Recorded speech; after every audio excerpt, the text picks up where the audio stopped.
वाटलं तर 4 रुपये जास्त घ्या, पण द्या की माघारी तेवढे. अरे पैसे दाखवून दाखवते तू. एकदा सांगितलं ना तुला जमीन नाही द्यायची तर नाही द्यायची. रे वाईट माणूस काय म्हणते बाय काय घेत जाऊ. हे बघ आता चालूदारात काय ज्याची किंमत बाहेर करायची ती दिन तुझी तुला घेऊन टाक.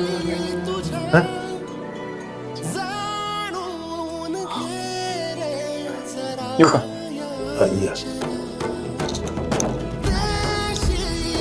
आबा तुमचं झालं गेलंय. तुमच्या असल्या गुणामुळे तुम्ही मला एक दिवस रस्त्यावर आणता. बाळा दुसरीच्या तोंडातला घास आपल्यासाठी घास तळतळाट असतो आणि ते तळतळाट आपलं आयुष्यभर सुखाने जगून देत नाही हे लक्षात ठेव. उमगन कस का समजना लागिर तुझा मोहन